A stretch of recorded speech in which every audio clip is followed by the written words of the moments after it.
Party Sonia Gandhi गारी नायकत्व राहुल गांधी गारी देश की सेवा कौन करेगा हम करेगा हम करेगा सेवा कौन करेगा हम करेगा मोदी को हटाओ మోడీ యొక్క నియంత్రిత పాలన మోడీ యొక్క నియంత్రిత పాలన మోడీ యొక్క నియంత్రిత పాలన కాంగ్రెస్ పార్టీ జిందాబాద్ కాంగ్రెస్ పార్టీ జిందాబాద్ కాంగ్రెస్ పార్టీ జిందాబాద్ జీవన నశించాలి ప్రభుత్వం నిరంకుశ వైఖరి నశించాలి జమి రాజ్యం ఇదేమి రాజ్యం దొంగల రాజ్యం రాజ్యం జమి రాజ్యం ఇదేమి రాజ్యం దొంగల రాజ్యం హై హై కాంగ్రెస్ జై జై కాంగ్రెస్ హై హై కాంగ్రెస్ జై జై కాంగ్రెస్ సోనియా గాంధీ గారి నాయకత్వం భారతీయ జనతా పార్టీ భారతీయ జనతా పార్టీ జై జై కాంగ్రెస్ హై హై కాంగ్రెస్ జై జై కాంగ్రెస్ హై హై కాంగ్రెస్ కాంగ్రెస్ పార్టీ జిందాబాద్ Congress party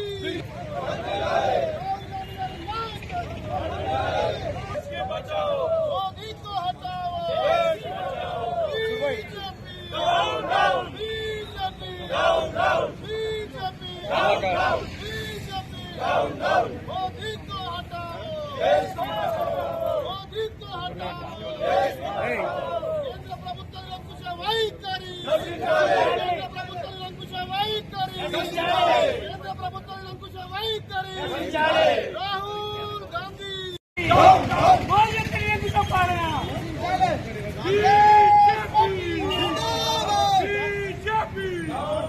BJP BJP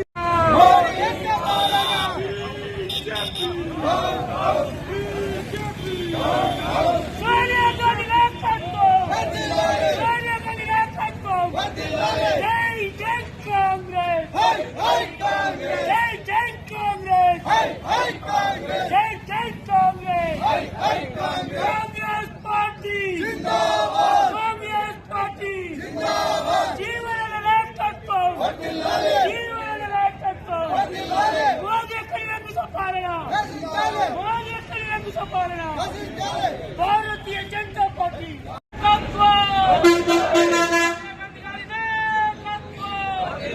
Rahul Gandhi గారి నాయకత్వం రేవంత్ రెడ్డి గారి నాయకత్వం మన జీవన నాయకత్వం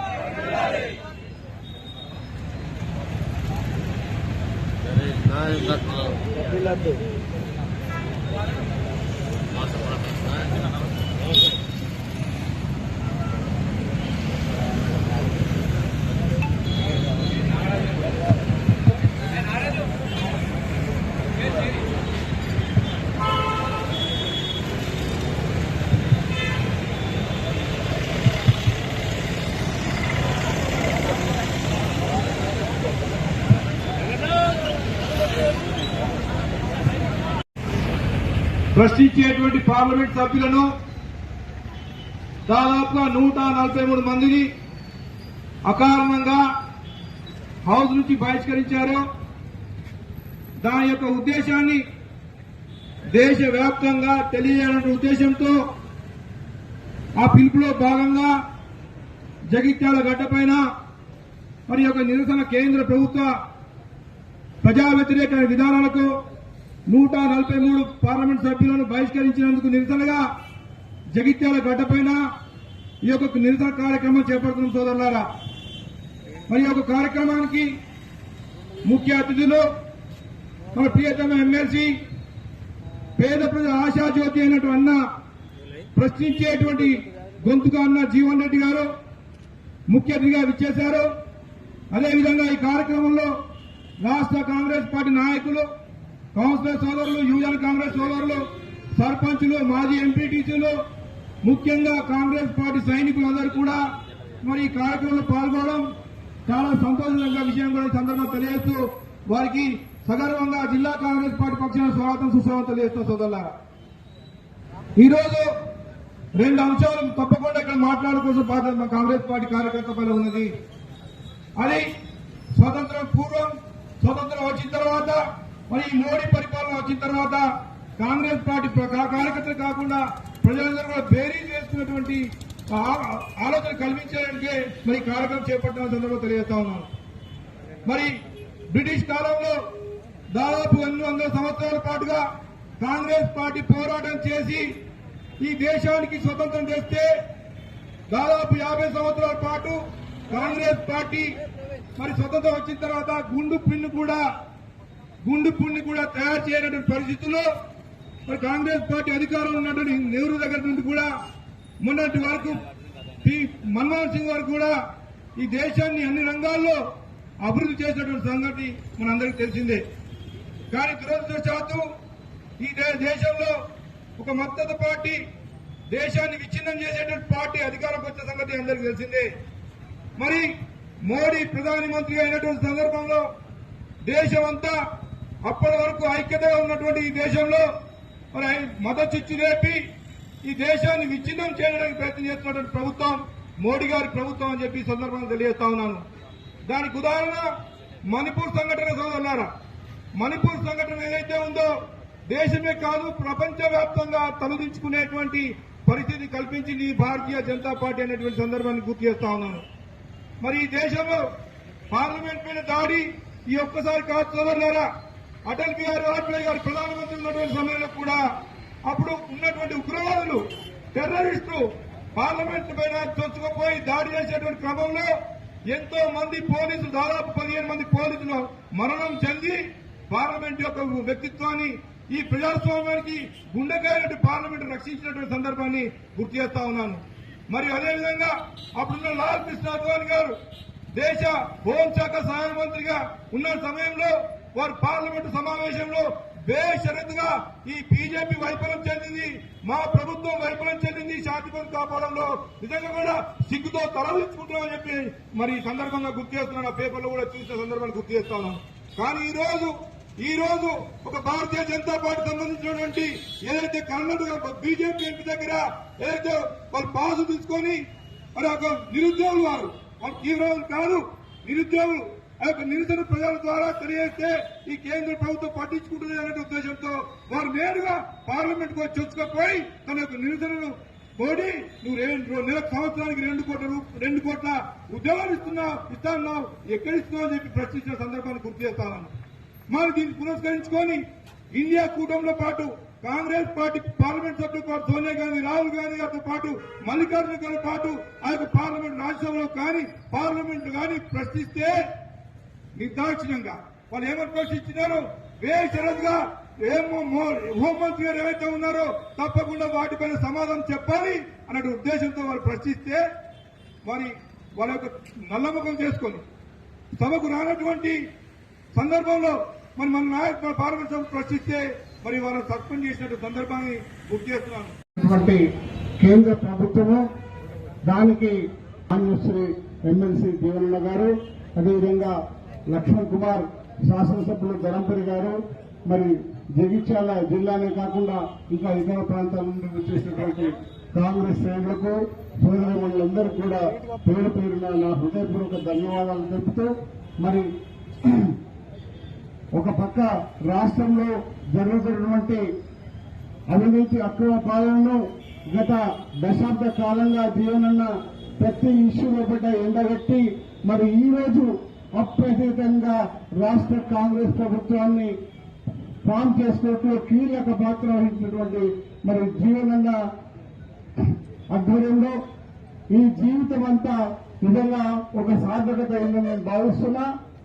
మరి ఇంత గాలిలో కూడా మరి ఇవాళ జగిత్యాల నియోజకవర్గంలో మన ఓటమి నిజంగా చాలా మనస్తాపం చెందుతుంది. శ్రేణులందరికీ కూడా దయచేసి దీనికి నైతిక బాధ్యత వహిస్తూ జీవనులకు నిర్ణయించుకున్నది మీ నిర్ణయం మాకు శిరోధార్యం.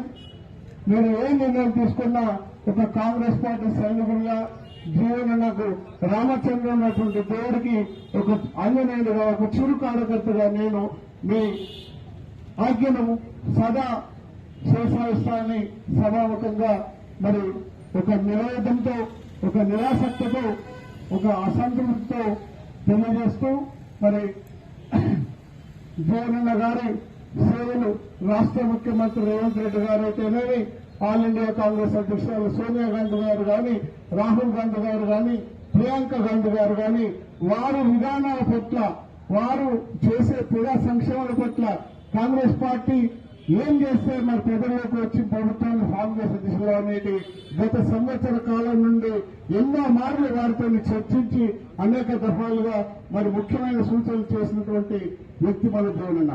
మరి ఈ సందర్భంగా రాష్ట్ర కాంగ్రెస్ అధ్యక్షులు మరి ముఖ్యమంత్రి గారిని వారికి తెలుసు, అతి సన్నిహితంగా మెలిగేటువంటి మనలాగానే ముఖ్యమంత్రి రేవంత్ రెడ్డి గారు కూడా జీవనాలను ఒక గురుతులుగా భావిస్తారు. ఈ రోజు వరకు కూడా మరి అనేక రకమైన ఛానళ్లు, మీడియాల ద్వారా మనకు ఒక ఆశ రేపిస్తున్న మాట వాస్తవం.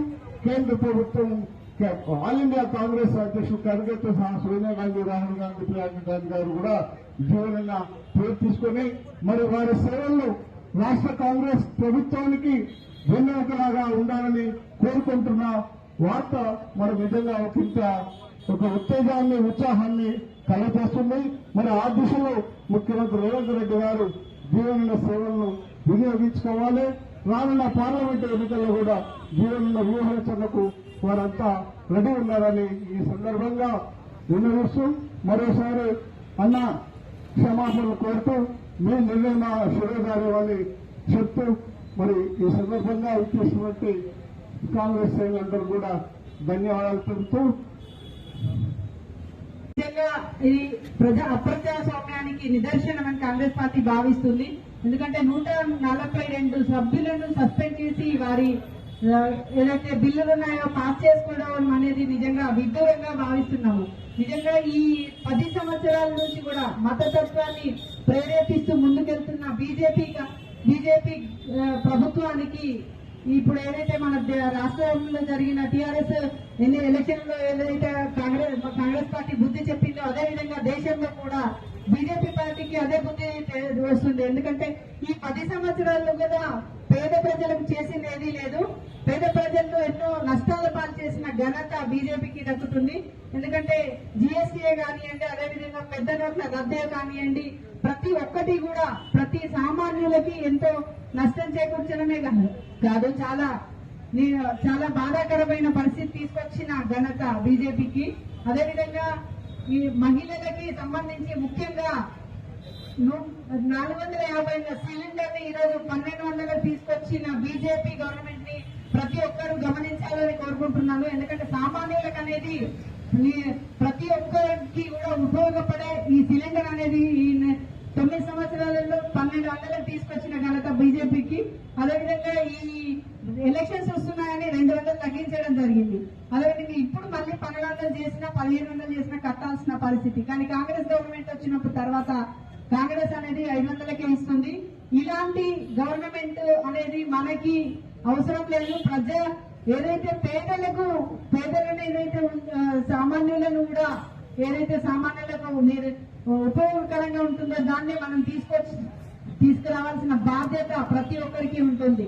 అలాంటి ఈ కాంగ్రెస్ పార్టీ ఈరోజు సామాన్యుల పక్షాన ఉంటుంది కాబట్టి ఇప్పుడు వచ్చే పార్లమెంట్ ఎలక్షన్స్ లో కంపల్సరీగా పార్లమెంట్ సభ్యులను ఎన్నుకుంటేనే మనము మన ఫ్యూచర్, అదేవిధంగా ఈ నిరంకుశ ప్రభుత్వం నుంచి బయటపడతామని ప్రతి ఒక్క కాంగ్రెస్ కార్యకర్త ముందుకెళ్లాలని కోరుకుంటూ ఈ నిరంకుశ ప్రభుత్వాన్ని దించే వరకు కూడా కాంగ్రెస్ కార్యకర్తలందరూ పోరాటం చేయాలని అందరికీ మనవి చేసుకుంటూ ఈ అవకాశం ఇచ్చిన పెద్దలందరికీ కృతజ్ఞతలు తెలియజేసుకుంటాం. సస్పెండ్ చేసినందుకు నిరసనగా మరి ఈ రోజు ఈ కార్యక్రమానికి ముఖ్య అతిథిగా విచ్చేసినటువంటి పెద్దలు ఎమ్మెల్సీ పెద్దలు జీవన్ రెడ్డి గారు, మరి ఈ కార్యక్రమానికి మరో ముఖ్య అతిథిగా విచ్చేసినటువంటి ధర్మపురి శాసనసభ్యులు ప్రభుత్వ విప్పు పెద్దలు వర్ణ లక్ష్మణ్ కుమార్ గారు, మరి వేదిక పైన ఉన్నటువంటి వివిధ హోదాలలో ఉన్నటువంటి పెద్దలందరికీ కూడా ధన్యవాదాలు తెలుపుతూ, మరి దేశానికి స్వాతంత్ర్యాన్ని తెచ్చింది కాంగ్రెస్ పార్టీ. మరి దేశంలో ఉన్నటువంటి బడుగు బలహీన వర్గాల అందరి సమైక్యం, మరి అభివృద్ధిని కోరుకున్నటువంటి పార్టీ కాంగ్రెస్ పార్టీ. ఈ దేశంలో ఉన్నటువంటి అన్ని వర్గాల వారికి ఈ దేశ ఫలాలను అందించాలన్నది ఆశయంతోనే మరి పేద వర్గాల నుంచి పుట్టిందే మరి వారి కొరకే పుట్టింది ఈ యొక్క కాంగ్రెస్ పార్టీ అని చెప్పక తప్పదు సోదరులారా. ఇప్పటిదాకా పెద్దలందరూ కూడా చెప్పడం జరిగింది. మరి దేశంలో కాంగ్రెస్ పార్టీ చేసినటువంటి సేవలు మరి మనందరూ కూడా కళ్ళ కట్టినట్టుగా పెద్దలందరూ కూడా వివరించడం జరిగింది. కానీ ఈరోజు దేశ చరిత్రలోనే మరి మహాకూటమి ఇండియా కూటమి సభ్యులను మరి పార్లమెంట్ లో జరిగినటువంటి స్మోక్ బాంబు మీద మరి ఇండియా కూటమి సభ్యులు మరి ప్రశ్న లేవనెత్తి మరి దానికి బాధ్యులు ఎవరని హోంమంత్రి గారిని మరి అడగగా వారు దానికి సమాధానం చెప్పకపోగా మరి ఈ రోజు వారిని ప్రజాస్వామ్యాన్ని కూనివేసే విధంగా పార్లమెంటు నుండి బయటకు పంపించడం జరిగింది. మరి దీనికి అందరికీ కూడా దేశంలో బీజేపీ ప్రభుత్వం మరి నిరంకుశంగా పాలన చేస్తూ ఉంది.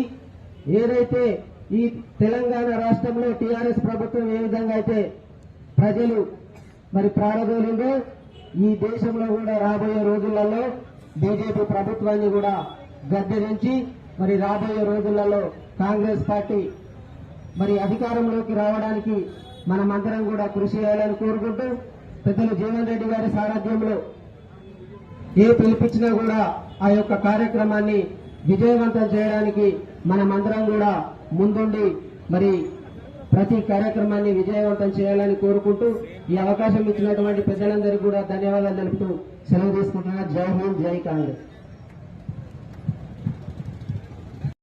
భద్రత గలటువంటి ఆ ఒక పార్లమెంట్ లో దుండగులు ప్రవేశించిండ్రు. మరి ఏ విధంగా వచ్చిండ్రు, ఎట్లా వచ్చిండ్రు అని చెప్పి భారత్ కూటమికి సంబంధించినటువంటి మన అఖిల భారత కాంగ్రెస్ పార్టీ పక్షాన మన మల్లికార్జున ఖార్గే గారు ప్రశ్నిస్తే ప్రజాస్వామ్య పద్ధతి డాక్టర్ బిఆర్ అంబేద్కర్ గారు ఇచ్చినటువంటి రాజ్యాంగ పరంగా ప్రజలతో ఎన్నుకోబడ్డ పార్లమెంట్ సభ్యుల్ని సుమారు 140 మందిని వాళ్ళ యొక్క ఏదైతే సస్పెన్షన్ ని నిరసిస్తూ ఈ రోజు పెద్ద జీవన్ రెడ్డి గారి ఆధ్వర్యంలో మనం పెద్ద ఎత్తున కార్యక్రమాన్ని చేపట్టినాం. మా మిత్రులందరికీ చెప్తున్నా, రేపు రాబోయే కాలంలో ఈ మతతత్వ పార్టీ బీజేపీ పార్టీ యొక్క ఆలోచన విధానం ఎట్లుంటుందంటే వాళ్ళు ఒక మైండ్ గేమ్ ఆడతారు. ఆ మైండ్ గేమ్ ద్వారా మనమేదో హిందువులం కానట్టు, మనమేదో దేవుని దండం పెట్టుకున్నట్టు, మనమేదో పొద్దున్నేస్తే గుడికి పోనట్టు భారత్ మాత అనే మాట మాట్లాడతారు. మరి ఈరోజు మా మిత్రులందరికీ కాంగ్రెస్ పార్టీ శ్రేణులందరికీ చెప్తున్నా, మనమందరం కూడా ఏదైతే కాంగ్రెస్ పార్టీ ఇచ్చిన పిలుపు మేరకు పెద్ద ఎత్తున గ్రామాన మండలాల్లో కూడా మున్సిపల్ వార్డులో కూడా మన ప్రజల పక్షాన పోరాటం చేసే విధంగా కేంద్రంలో ఉన్న భారతీయ జనతా పార్టీ ఈ మూడోసారి ఈరోజు నరేంద్ర మోడీ ఏదైతే ఢిల్లీలో పెట్టినటువంటి జై శ్రీరామ మందిరం పేరు మీద మళ్ళీ ప్రజలకు వచ్చే ప్రమాదం లేదు. దయచేసి అవన్నీ గ్రహించాలి. మనం ఏదైతే రాహుల్ గాంధీ గారు మొన్న అన్నారు జై శ్రీరామ్ రాజ్ జై సీతారాం అన్నాడు. అదేవిధంగా మనమందరం కూడా పెద్ద ఎత్తున ప్రజలను ఏదైతే చైతన్యం చేసే విధంగా మన ప్రజల వద్దకు పోవాలని కోరుకుంటున్నా. ఇలా కేంద్ర ప్రభుత్వం ద్వారా ఈ జగిత్యాల జిల్లాకు కానీ జగిత్యాల ప్రాంతానికి కానీ కేంద్ర ప్రభుత్వం ద్వారా మేలు చేసిన కార్యక్రమాలు ఏదైనా ఒకటి చెప్పమన్నది బీజేపీ పార్టీ కానీ టీఆర్ఎస్ పార్టీ వాళ్ళు నిన్న అసెంబ్లీలో చేయడం మాకు బాధ అనిపించింది. టీఆర్ఎస్ పార్టీ శాసనసభ్యుడికి హరీష్ రావు గారిని కేటీఆర్ గారిని ఎట్లా చేస్తున్నారంటే ఇంకా మేము అధికారంలో ఉన్న విధంగా వాళ్ళు ప్రవర్తిస్తున్నారు. ఏదైతే రాష్ట్రంలో ఉన్నటువంటి ముఖ్యమంత్రి గారు మన డిప్యూటీ సీఎం గారు కరెంటుపై ఉన్నటువంటి అవకతవకల మీద శ్వేతపత్రం విడుదల చేసి ఆర్థిక లావాదేవీలను శ్వేతపత్రం విడుదల చేస్తే వాళ్ళు ఎట్లా చేస్తున్నారంటే అసెంబ్లీలో హౌస్ లో మొత్తం మేము అధికారంలో ఉన్నాము మాదే నడవాలన్నట్టు ఇక్కడ కూడా స్పీకర్ గౌరవం ఇవ్వకుండా ఒక దళిత వర్గం స్పీకర్ చైర్ గౌరవం ఇవ్వకుండా ఒక విధంగా ప్రవర్తిస్తున్నారు. దానికి తోడుగా ఆ అభివృద్ధిని గారు కూడా వారికి అండగా ఉన్నారు.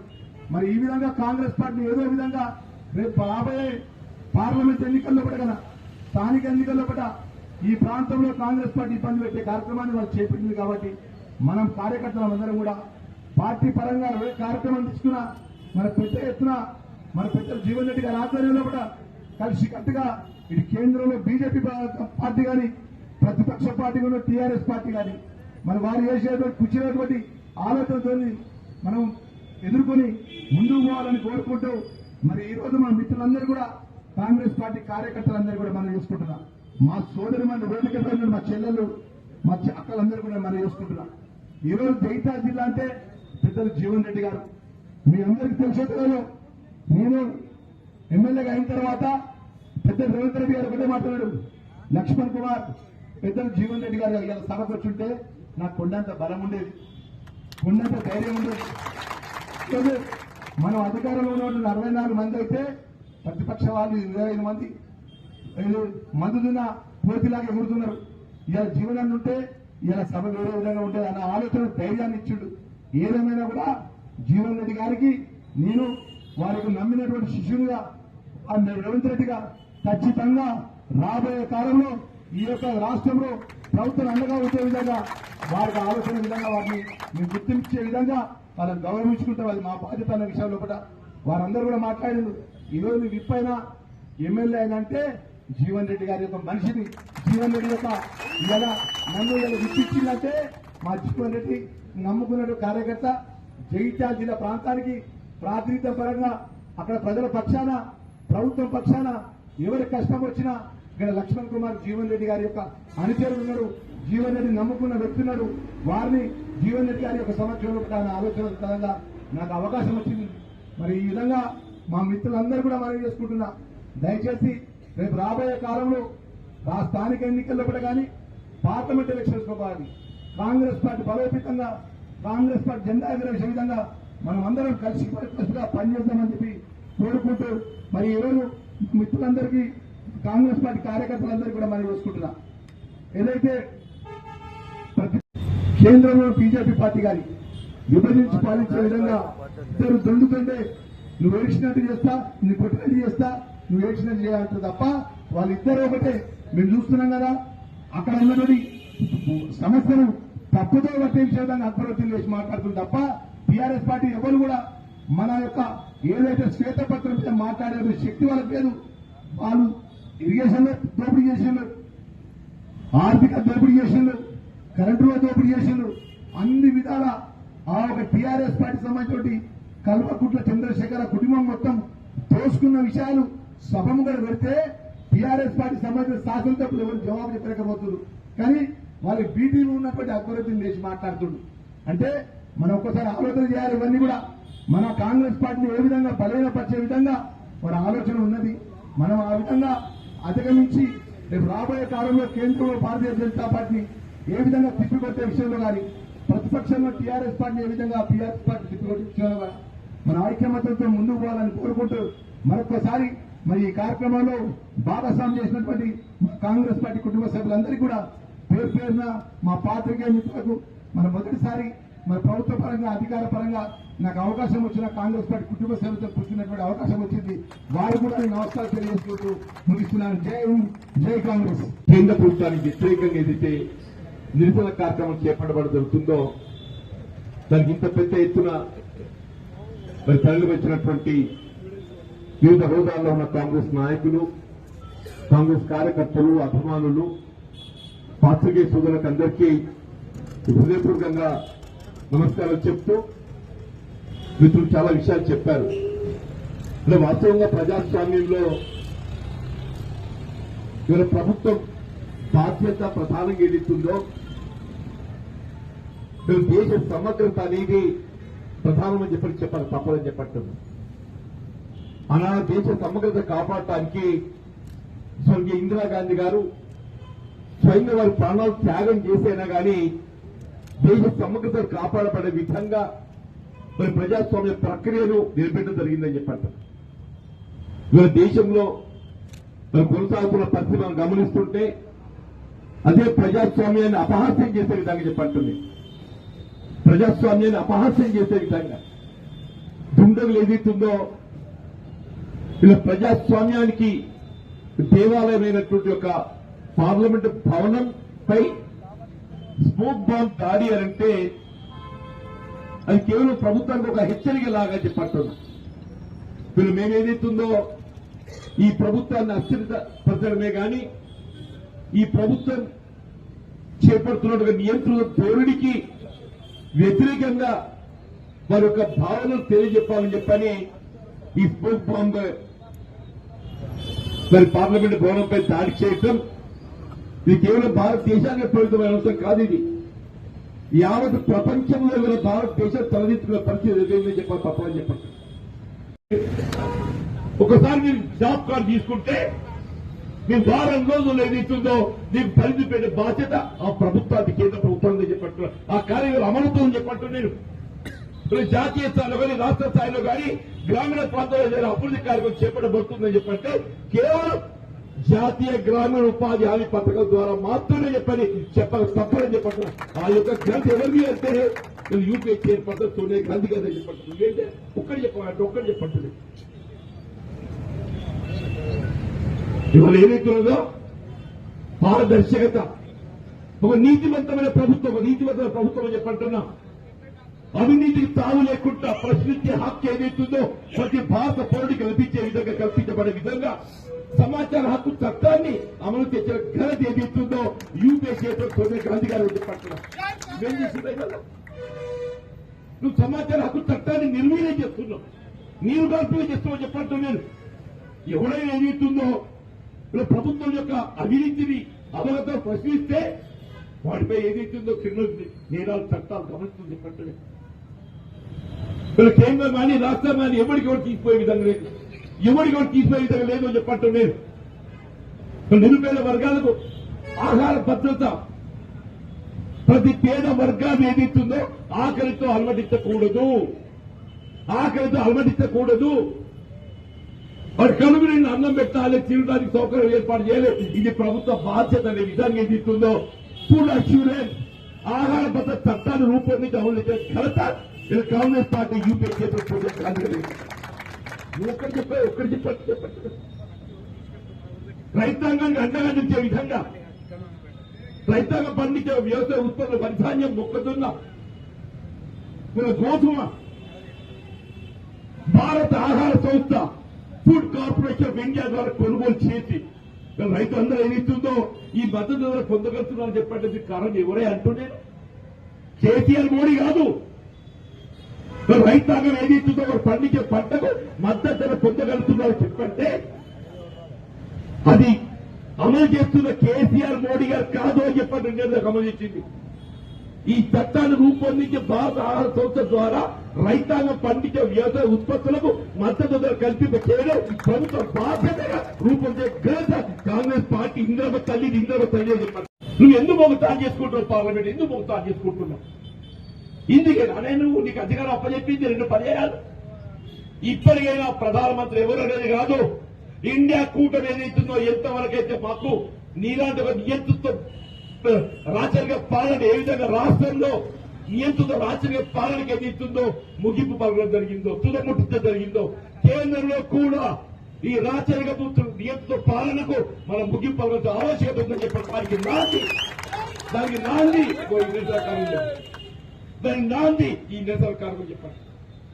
ఇండియా కూటమి మల్లికార్జున ఖర్గే గారు ఇచ్చే పిలుపు ఏదైతుందో యావత్ భారత సమాజాన్ని మేల్కొల్పే విధంగా వాస్తవాలు ఏదైతుందో భారత సమాజం చేరవేసే విధంగా ఏదైతుందో ఈ ప్రక్రియ భావనతో ఈ నిరసన కార్యక్రమం పిలుపుడుతుంది చెప్పండి. నిజంగా మీరు ఇంత పెద్ద ఎత్తున ఈ కార్యక్రమం చేపట్టడం చేయడం తల్లి రావడం అంటే మీరందరూ హృదయపూర్వకంగా అభినందిస్తూ చెప్పండి. గెలుపోవడమే ప్రధానం కాదు. మిత్రులు లక్ష్మణ్ గారు జిల్లా కాంగ్రెస్ అధ్యక్షులుగా వాస్తవం 3 సీట్లు మనకి గెలవాలని చెప్పి భావించినారు. అందరూ కూడా తీవ్రంగా ప్రయత్నం చేశారు. ఇవాళ ఏదైతుందో మన దగ్గర జరిగిన పరిణామాలందరూ తెలుసు. ఏ విధంగా అనైతికంగా మరి గెలుపు ప్రయత్నం చేయడం జరిగింది. ఏదైనా ఏదైతుందో మనం ఆత్మవిశ్వాసం కోరుకున్న అవసరం లేదు. రాజకీయ ప్రక్రియ అనేది ప్రజాసేవ కొరకు అది నీకు ఏ బాధ్యత అప్పగిస్తే ఆ బాధ్యతను చేయాలని చెప్పారు. ప్రజలు మనకి అప్పగించిన బాధ్యత ఏదైతుందో రాష్ట్రంలో మన ప్రభుత్వం అధికారం ఏర్పడ్డది. ఇప్పుడు రేవంత్ రెడ్డి గారు ముఖ్యమంత్రిగా ఏదైతుందో మన 6 గ్యారంటీలకే పరిమితం కాదు, 6 గ్యారంటీలతో పాటుగా ప్రజా సంక్షేమం కొరకు అవసరమైన ప్రక్రియ పనులన్నీ కూడా చేపడుతున్నాం. కేంద్రంలో కూడా మన తెలంగాణ రాష్ట్రానికి ఉన్నట్టుగా 17 పార్లమెంటు స్థానాలలో 17 గెలవాల్సిన కావచ్చు. 17 చెప్పకుండా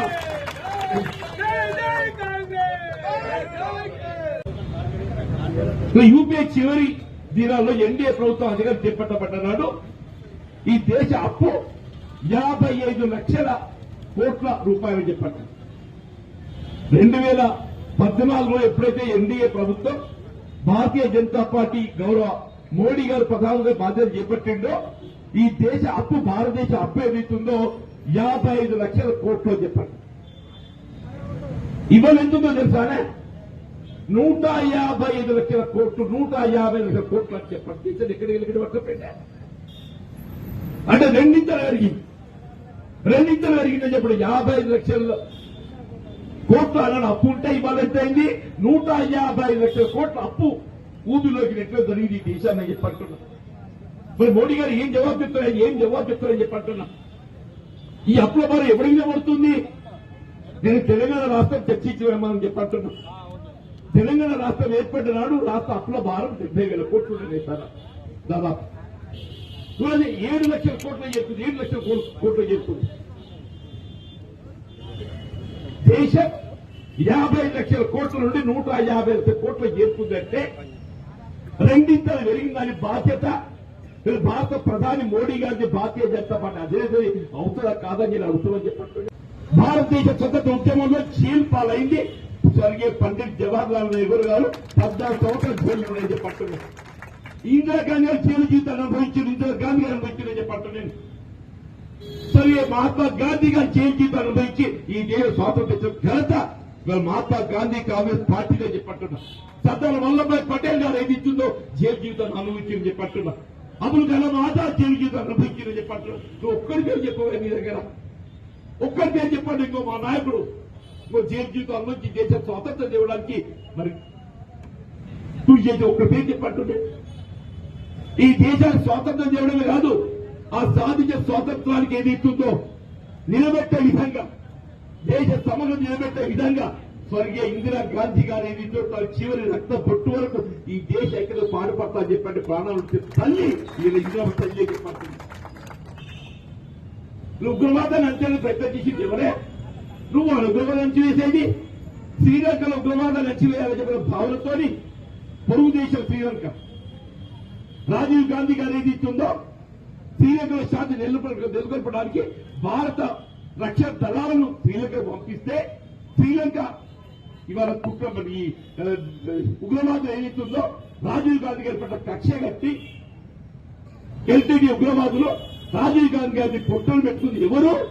వీళ్ళు శ్రీలంక ఎల్టీడీ ఉగ్రవాదులు చెప్పట్టు దాన్ని కారబెట్టి శ్రీలంకలో శాంతి నెలకొల్పడానికి ఆయన చేత కృషికి ఏదైతుందో ఆయన ప్రాణాలు అర్పించడం జరిగిందని చెప్పి వాస్తవం కాదని చెప్పండి. నేను చెప్పండి ఒక్కటి చెప్పండి.